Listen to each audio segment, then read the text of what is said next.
Isang mapagpalang araw na naman mga idol. Welcome again sa ating episode ng Moto Features at ang ibibida nating motor walang iba kundi si Yamaha YTX 125. Gaano ba ito kasulit ngayong 2025? Alamin natin yan sa video na to. Welcome to Haji Moto Vlogs. Let's go!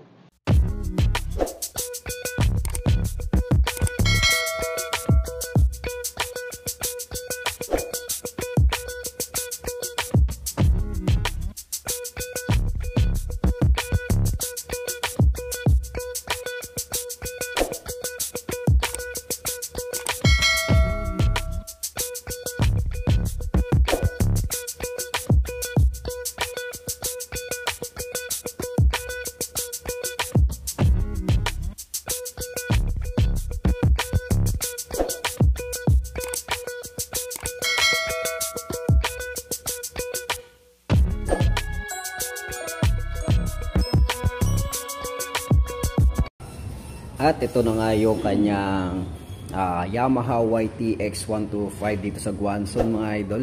So ano natin, tinanap natin kung sulit nga ba ito bilhin ngayon 2025. Check natin.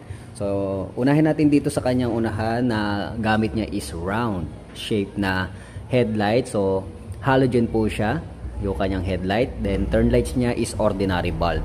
So pagdating naman sa kanyang suspension, syempre telescopic fork. Then drum brake po sa kanyang braking system. Rim po yung ginamit niya na may sukat na gulong na 300 by 17. Okay, punta tayo sa likod. Okay, sa likod naman ito ay gumagamit po siya ng pa-oblong na kanyang tail light, so ordinary bulb.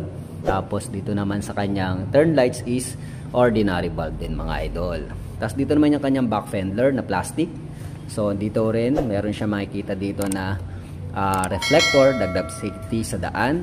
Tapos dito naka-intact yung kanyang plate holder. Okay, pagdating naman sa kanyang carrier, yan, unahin natin dito sa